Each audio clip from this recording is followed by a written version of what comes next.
just like sadness.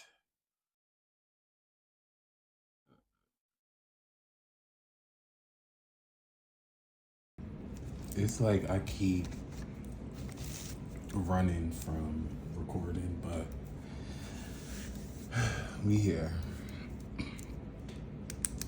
The rejection and shame chapter. Woo.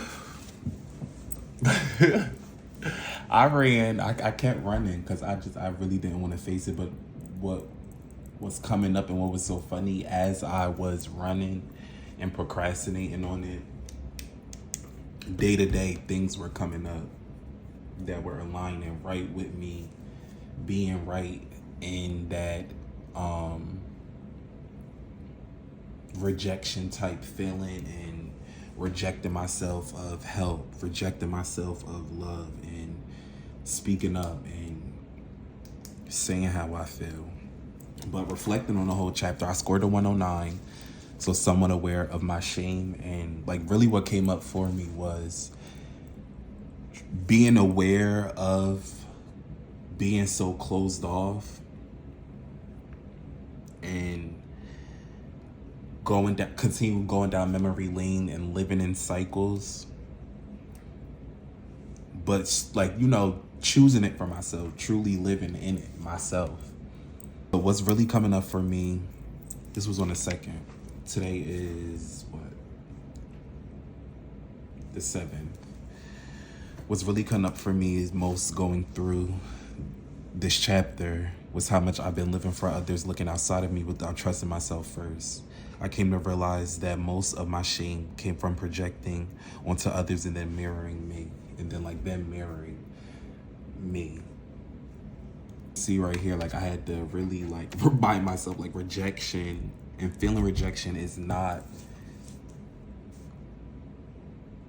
parallel to how worthy I am or how worthy I think I am. So yeah, what I truly wanted to journal these live, like throughout the week. Like I kept,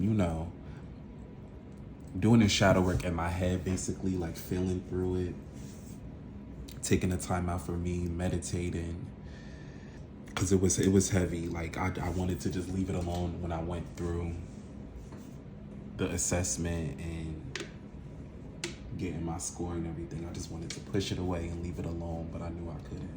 So how has fear of rejection shaped my actions, my relationships, and my beliefs about myself?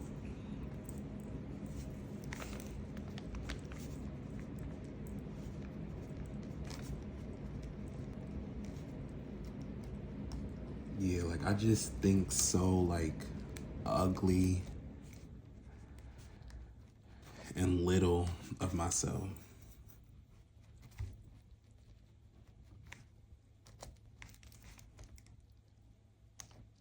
Like I've been catching myself, like even this week, like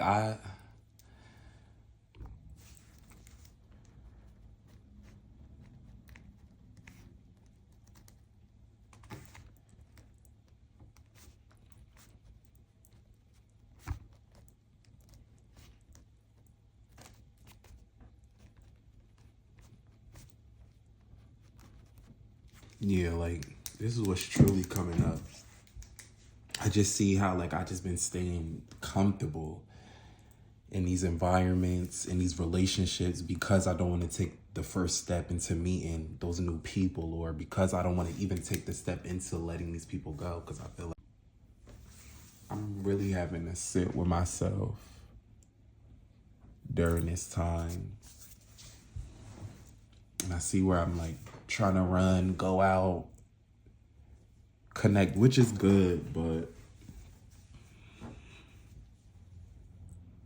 not living in the same cycles and going through the same shit with the same people that's making me feel this way.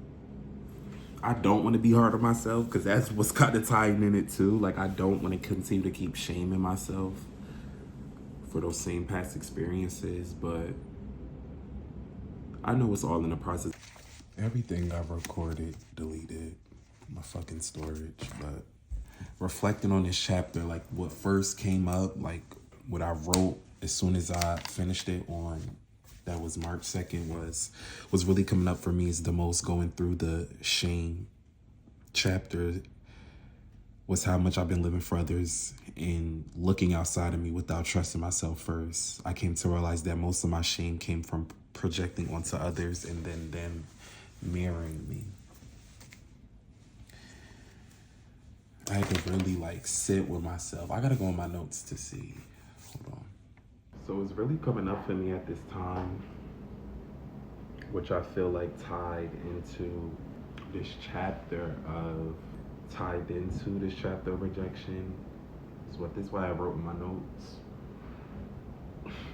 Well, please read. I really don't feel like the go-to or like the favorite friend, which could be a form of like rejecting myself too and putting myself down in a way, but I'm having to really like sit with that right now and then keep trying to like dim it, like, no, you're just busy or you're doing different things, so people are not gonna receive you a certain way how you want them to, and then putting expectations on others. Like, it's just like I'm in this loop. And year by year, I just keep saying, like, I just want true, genuine love. I want true soul fam. I want support. I want people to genuinely call on. Like, if I'm feeling down, no sad moments, picking up the phone and being able to call somebody, hey, I'm feeling like this. I've always felt like I wasn't enough, and now I see that I've been letting my shame dictate my actions because I can seem to keep choosing the same cycle. The endless sex with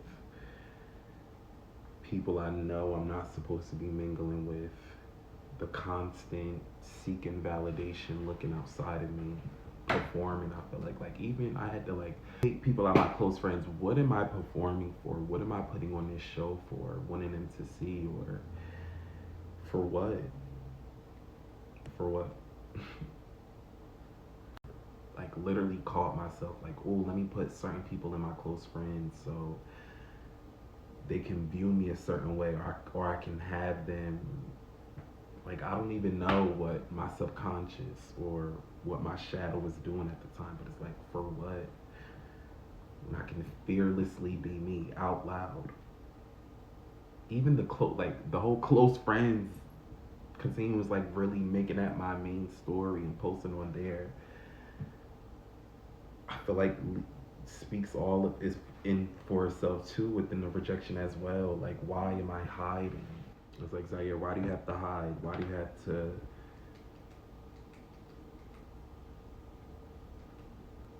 it's not being yourself. Like, it's really not being yourself. You're not being authentically you.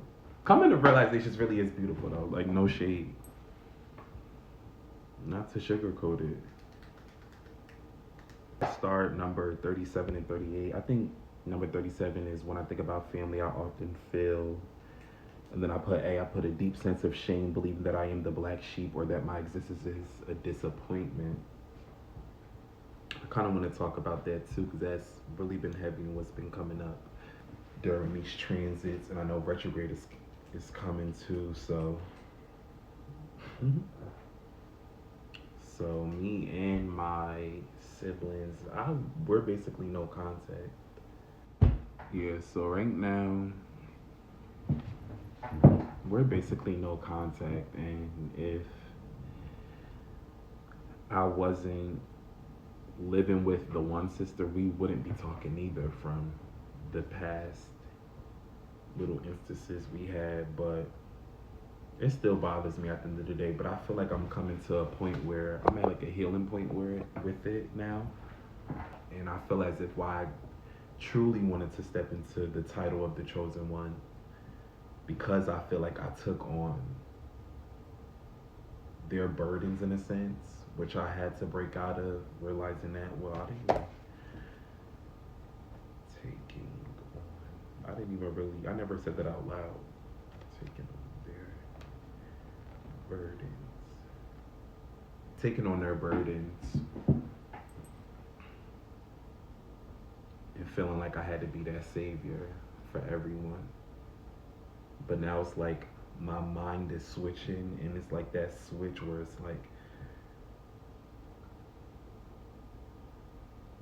enforce your boundaries, stand on your boundaries, and it's like position myself to be in like a leadership type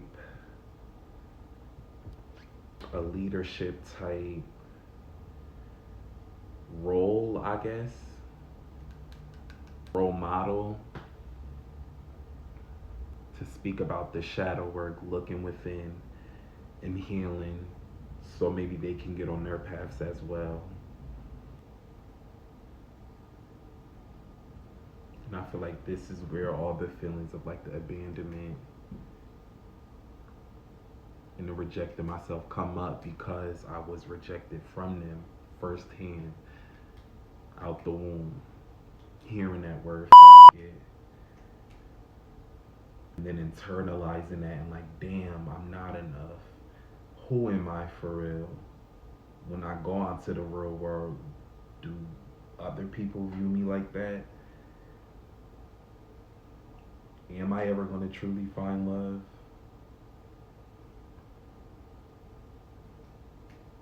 Damn, this chapter really brought up a lot.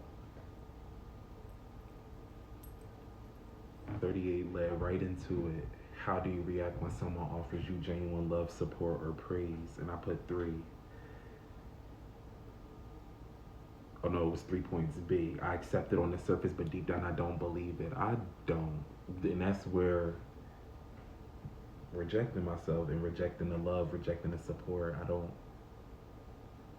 like because I wasn't truly nurtured, I wasn't shown genuine love, support, consideration from my mom, from my dad, from the people that I truly wanted it from, siblings, older siblings.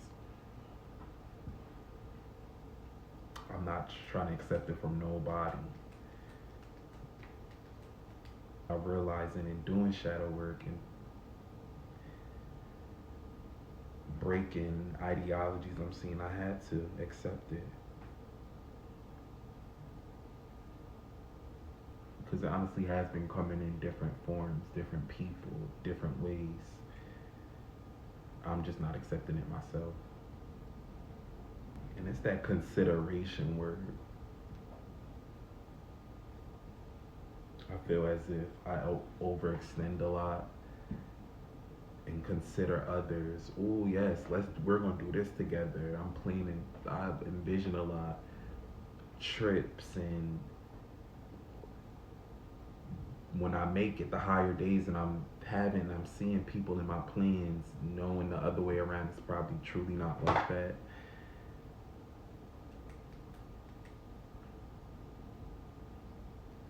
It's like that goes through my mind every day as well. Like, damn, will I be considered? Do people truly consider me in their plans, in their life, and what they got going on and what they doing? Shay, I do not like how I feel. I do not like how I feel right now, because it's like I have to talk about it. It's coming up. I be wanting to cut everything and everybody off and not do shit. This time, I feel as if I didn't sit in it though. Like, the feelings came up, but I was like, no. I had hit up my friend, and I didn't even hit her up. Like, I pulled right up to her house and I called her and I'm like, what you doing? Wanted to see like her baby and stuff, and went over there, helped her out a little bit, sat with her. We went out, had that bonding time instead of just sitting in my shit and rejecting the connection and closing off. And I'm still feel like I'm like asking myself that question too, like, damn, when I feel rejected or when I feel as if people not thinking of me, do I still make that first move into wanting to consider them and wanting to hang out with them and stuff like that? And my activity is gonna be like I'm gonna go ice skating. I know I'm gonna go ice skating. I'm gonna do that alone. And that's gonna lead into, because I'm gonna start the artist way too. I started it, I just didn't start the courses or anything or the morning pages. And that could be like my little artist day and really getting out there. And then I'll and record at the beach as well. And get me a beach day and visit the water. So I feel like those are gonna be my activities. But yeah, I'm signing. Well, I'm gonna sign it on my phone, but I completed my first chapter, the Shame and Rejection Healing chapter. Well, I guess I'll complete it once I do my activities, but score of 109, somewhat aware of my shame.